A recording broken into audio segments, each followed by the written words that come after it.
9 सिर कट चुके थे, अब केवल एक सिर बचा था। शरीर से खून बह रहा था, लेकिन उसकी भक्ति डगमगाई नहीं थी। वर्षों की कठोर तपस्या के बाद भी जब भगवान भोलेनाथ प्रकट नहीं हुए, तो उसने एक एक करके अपने 9 सिर उनके चरणों में समर्पित कर दिए।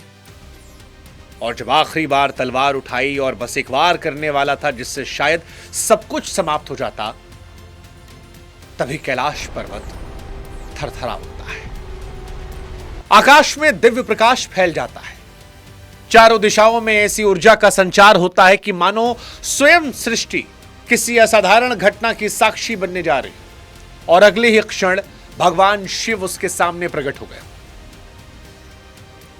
वो कोई साधारण तपस्वी नहीं था, वो कोई और नहीं था, वो लंका का राजा रावण था। वो रावण जिसे दुनिया रामायण के सबसे बड़े खलनायक के तौर पर जानती है, लेकिन ये वो भी रावण था जिसकी शिव भक्ति का दूसरा उदाहरण मिलना लगभग नामुमकिन है।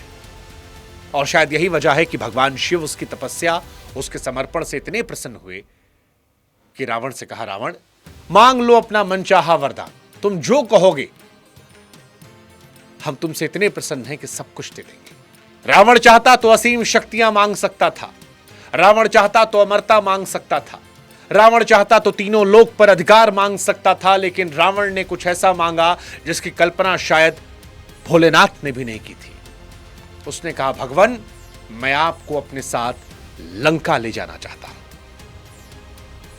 भगवान शिव ने उसकी भक्ति से प्रसन्न होकर उसकी इच्छा को स्वीकार कर लिया।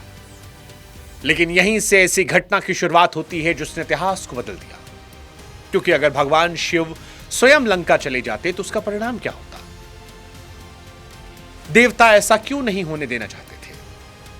आखिर रास्ते में ऐसा क्या हुआ कि जिस ज्योतिर्लिंग को रावण अपने कंधों पर रखकर लंका ले जा रहा था, वो आज देवघर में स्थापित हो गई?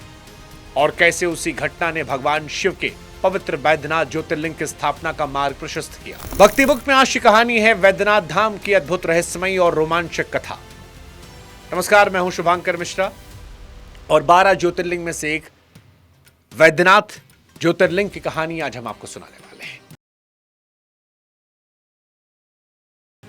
लेकिन इस कहानी को समझने के लिए आपको रावण को समझना पड़ेगा कि रावण भगवान भोलेनाथ को लंका क्यों ले जाना चाहता था।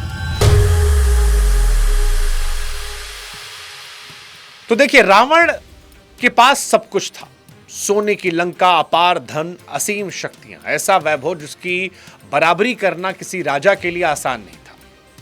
उसके दरबार में विद्वानों की कोई कमी नहीं थी।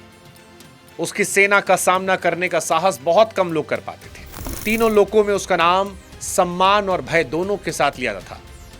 लेकिन इतनी शक्ति और समृद्धि के बाद भी उसके मन में एक ऐसी कमी थी जो उसे भीतर से बेचैन रखती थी। वो चाहता था कि स्वयं भगवान शिव की लंका में निवास करे। रावण केवल महादेव का भक्त नहीं था, वो उन्हें अपना आराध्य, अपना रक्षक और अपनी सबसे बड़ी शक्ति मानता था। उसका विश्वास था कि जिस भूमि पर भगवान शिव का वास होगा वो केवल समृद्ध नहीं बल्कि दिव्य बन जाएगी। और यही कारण था कि उसके मन में एक ही विचार बार बार उठता था कि किसी भी तरह भगवान शिव को अगर प्रसन्न करना है तो लंका लेकर जाना होगा। यह केवल रावण की इच्छा नहीं थी, रावण का जुनून बन गया था। दिन हो या रात, राजकाज हो या युद्ध, उसके मन में किसी कोने में यह विचार जीवित रहा। लेकिन भगवान शिव को प्रसन्न करना कोई साधारण बात भी तो नहीं।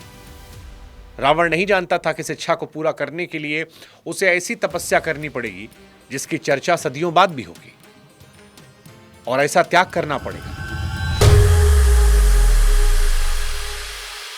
अपने संकल्प को पूरा करने के लिए रावण हिमालय की ओर चला गया। राजमहल की सुख सुविधाओं को छोड़ा, खुद को पूरी तरह भगवान शिव की आराधना में समर्पित कर दिया। बर्फ से ढके पर्वतों के बीच वो वर्षों तक तप करता रहा।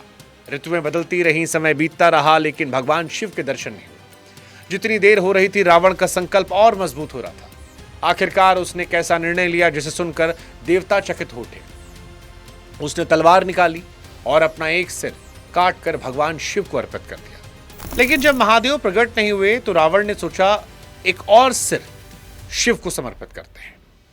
फिर यह प्रक्रिया चली। तीसरे, चौथे, पांचवें, छठे देवता दृश्य देख रहे थे। ऋषि मुनि आश्चर्य में थे, लेकिन रावण को परवाह नहीं थी। उसकी आंखों में सिर्फ एक इच्छा थी कि महादेव के दर्शन करने। और इस इच्छा के लिए उसने एक एक करके 9 सिर भगवान शिव के चरणों में समर्पित कर दिए। अब केवल आखिरी सिर बचा था। पूरा ब्रह्मांड मानो उस क्षण को देख रहा था। जैसे ही रावण अपना 10वां सिर अर्पित करने के लिए तैयार हुआ, कैलाश पर्वत कांप उठता है, आकाश दिव्य प्रकाश से भर जाता है और स्वयं भगवान शिव साक्षात प्रकट हो जाते हैं।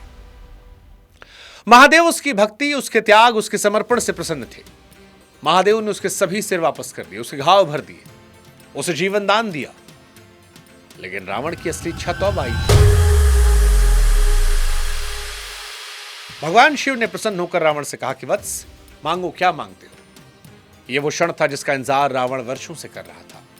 वो चाहता तो अमरता मांग सकता था, असीम शक्ति मांग सकता था, तीनों लोकों पर अधिकार मांग लेता, लेकिन रावण ने हाथ जोड़कर कहा कि प्रभु, मैं आपको अपने साथ लंका ले जाना चाहता हूं। कुछ समय के लिए मानो समय भी ठहर गया। भगवान शिव उसकी भक्ति से प्रसन्न थे। उन्होंने उसकी इच्छा स्वीकार की और ज्योतिर्लिंग रूप में उसके साथ चलने को तैयार हो गए। लेकिन एक शर्त रखी कि यात्रा के दौरान यदि एक बार भी ज्योतिर्लिंग भूमि पर रखा गया तो उसी स्थान पर सदा सदा के लिए स्थापित हो जाएगा। रावण ने भी बिना एक पल गवाए ये शर्त स्वीकार कर ली। उसे विश्वास था कि अब उसकी सबसे बड़ी इच्छा पूरी होने वाली है। उसने ज्योतिर्लिंग को अपने कंधों पर उठाया, लंका की ओर चल पड़ा। लेकिन जैसे ही यह खबर देवलोक पहुंची, वहां बेचैनी आ गई। देवताओं को भय था कि यदि स्वयं महादेव लंका स्थापित हो गए तो रावण की शक्तियां कई गुना बढ़ जाएंगी, उसे पराजित करना लगभग असंभव हो जाएगा। अब सवाल कि देवता रावण से डर क्यों रहे? कारण सिर्फ इतना नहीं था कि रावण शक्तिशाली था। डर इस बात का था कि अगर स्वयं भगवान शिव लंका गए तो रावण हारेगा नहीं। उसके पास पहले से अपार शक्ति थी। बड़े बड़े देवता भी टकराने से डरते थे। ऐसे में अगर महादेव का आशीर्वाद हमेशा के लिए उसके साथ जुड़ा तो आने वाले समय में क्या होगा इसका अंदाजा लगाना मुश्किल। पहली बार देवताओं को लगा कि अगर अभी कुछ नहीं किया गया तो भविष्य बदल जाएगा। सारे देवता भगवान विष्णु के पास गए। भगवान विष्णु से कहा कि रावण को अगर नहीं रोका गया तो दिक्कत हो जाएगी। भगवान विष्णु ने कहा कि रावण को आप बल से नहीं रोक सकते, उसकी भक्ति सच्ची है। भगवान शिव ने स्वयं उसे वरदान दिया है, इसलिए रास्ता युद्ध नहीं लीला। और तब वरुण देव को आदेश दिया कि रावण के शरीर में प्रवेश करें। उद्देश्य नुकसान पहुंचाना नहीं, कुछ समय रोकना। रावण आगे बढ़ रहा था। उसे लगा कि बस वो लंका पहुंच ही जाएगा, लेकिन उसे पता नहीं था कि रास्ते में उसकी कठिन परीक्षा बाकी है। रावण के कंधों पर भगवान शिव ज्योतिर्लिंग के तौर पर विराजमान थे। उसे याद थी ये बात कि किसी परिस्थिति में भी ज्योतिर्लिंग को भूमि पर नहीं रखना। लेकिन वरुण देव की लीला प्रभाव दिखाने लगी। रावण को लघुशंका का ऐसा तीव्र विग्रह महसूस हुआ कि रुकना पड़ा। चारों ओर नजर दौड़ाई, उसे एक ग्वाला दिखाई पड़ा। कथाओं में कहा जाता है कि ये ग्वाला कोई साधारण ग्वाला नहीं बल्कि स्वयं भगवान गणेश थे।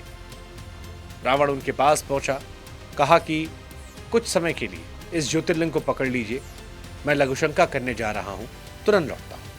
कहते हैं ग्वाले ने पहले मना किया कि ज्यादा देर नहीं पकड़ पाएंगे, लेकिन रावण के बार बार आग्रह करने पर वो तैयार हो गए। रावण वहां से गया और ग्वाला ज्योतिर्लिंग को हाथों में ले खड़ा रहा। उसके हाथ थकने लगे। रावण को आवाज लगाई, एक बार, दो बार, तीन बार, कई बार। आखिरकार उसने ज्योतिर्लिंग को भूमि पर रख दिया। जैसे ही ज्योतिर्लिंग धरती को स्पर्श किया वो वहीं स्थिर हो गया, मानो स्वयं महादेव ने उस स्थान को अपना निवास चुना। जब रावण लौटा तो उसका आत्मविश्वास कुछ ही क्षणों में गायब हो गया। उसके सामने भगवान शिव का ज्योतिर्लिंग भूमि पर स्थापित था। उसे समझ में आया क्यों हुआ। धड़कनें तेज हुई। बिना एक पल गवाए ज्योतिर्लिंग को उठाने की कोशिश की, पूरी शक्ति लगाई, पूरा जोर लगाया, लेकिन ज्योतिर्लिंग तनिक भी नहीं हिला। रावण ने भी हार नहीं मानी। उसने बार बार कोशिश की, शरीर की सारी शक्तियों को एकत्रित किया, लेकिन परिणाम वही रहा, ज्योतिर्लिंग अचल था।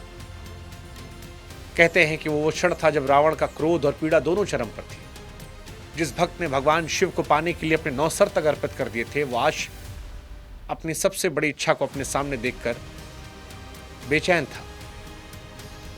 उसने पूरा प्रयास किया, लेकिन अब देर हो गई थी। भगवान स्थापित हो गए थे। तब रावण को समझ आया कि भगवान को भक्ति से प्रसन्न किया जा सकता है, लेकिन भगवान की इच्छा को बदला नहीं जा सकता। रावण की आंखों के सामने उसकी सबसे बड़ी इच्छा अधूरी रह गई, लेकिन उस क्षण उसकी भक्ति अमर हो गई। अब सवाल कि भगवान वैद्यनाथ क्यों कहलाए? वैद्यनाथ ज्योतिर्लिंग की सबसे बड़ी विशेषता केवल स्थापना नहीं बल्कि इसके नाम के पीछे छिपी कथा भी है। जब रावण भगवान शिव को प्रसन्न करने के लिए एक एक सिर अपने अर्पित कर रहा था, तब उसका शरीर गंभीर रूप से घायल था। 9 सिर कट गए थे, शरीर से रक्त बह रहा था, लेकिन संकल्प में कोई कमी नहीं थी। जब भगवान भक्ति से प्रसन्न हुए, उसे वरदान दिया, सारे पुराने कटे सिरों को जोड़ा, घावों को भरा, शरीर को पहले जैसा किया, तो ये एक चिकित्सक की तरह भक्ति पीड़ा को दूर करना था। संस्कृत में वैद्य का अर्थ होता है चिकित्सक। यही कारण है कि इस स्थान पर विराजमान भगवान शिव वैद्यनाथ कहलाए। ये केवल एक नाम नहीं है बल्कि भगवान और भक्त के बीच के उस अद्भुत संबंध का प्रतीक है, जहां भगवान स्वयं अपने भक्त की पीड़ा को हरने के लिए वैद्य बन जाते हैं। समय बीतता रहा, युग बदलते रहे, राजा बदले, साम्राज्य बदले, लेकिन बाबा वैद्यनाथ की महिमा कम नहीं हुई। आज भी सावन का महीना आते ही लाखों कांवड़िए सुल्तानगंज से गंगा जल लेकर देवघर की ओर निकलते हैं। कई लोग सैकड़ों किलोमीटर पैदल चलते हैं। रास्ते में थकान, दर्द होता है, लेकिन कदम नहीं रुकते क्योंकि उन्हें विश्वास है कि बाबा बुलाते हैं। तभी कोई यहाँ तक पहुँच पाता है। कोई परिवार की खुशहाली के लिए आता है, कोई स्वास्थ्य की कामना के लिए, कोई मन की इच्छा को लेकर आता है। लेकिन एक बात जो हर भक्त कहता है वो ये कि देवघर पहुंचने के बाद जो शांति महसूस होती है, उसे शब्दों में बयां करना आसान नहीं है। शायद यही इस धाम की सबसे बड़ी ताकत है। यहाँ आने वाला हर व्यक्ति कुछ ना कुछ मांग कर जरूर आता है, लेकिन लौटते वक्त मन में केवल एक भावना होती है, महादेव पर विश्वास।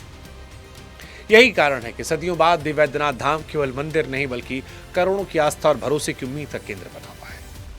अब सवाल कि रावण यहाँ हारा या अमर? देखिए, अगर केवल परिणाम देखें तो कह सकते हैं रावण हार गया। भगवान शिव को लंका नहीं ले जा पाया, सबसे बड़ी इच्छा अधूरी रह गई। लेकिन क्या निष्कर्ष इतना ही है? शायद नहीं। इतिहास में अनगिनत ऐसे राजा हुए जिनके पास रावण से अधिक धन और शक्ति थी, लेकिन उनका नाम तक लोग नहीं जानते। लेकिन रावण को याद किया जाता है, उसकी शक्ति के चलते नहीं, उसकी भक्ति के चलते भी। जिस भक्त ने भगवान शिव के लिए अपने 9 सिर अर्पित कर दिए, उसी कथा को भुलाना आसान नहीं है। शायद यही कारण है कि हजारों वर्षों बाद भी उसकी तपस्या की चर्चा होती है। लंका का साम्राज्य समाप्त हो गया, वैभव इतिहास बन गया, लेकिन बाबा वैद्यनाथ आज भी करोड़ों की आस्था केंद्र है। शायद यही भगवान की सबसे बड़ी लीला थी। अगर महादेव चले जाते तो देवघर में वैद्यनाथ धाम की स्थापना नहीं होती, करोड़ों भक्तों को धाम नहीं मिलता। इसलिए कह सकते हैं कि रावण अपनी इच्छा में भले सफल नहीं हुआ, लेकिन उसकी भक्ति अमर हो गई। और यही इस पूरी कथा का सबसे बड़ा संदेश है। भगवान भक्त की हर इच्छा पूरी करें आवश्यक नहीं, लेकिन सच्ची भक्ति कभी व्यर्थ नहीं आती। समय बीत सकता है, साम्राज्य मिट सकते हैं, लेकिन भक्ति और आस्था हमेशा अमर रहती है। हर हर महादेव। जय भोले।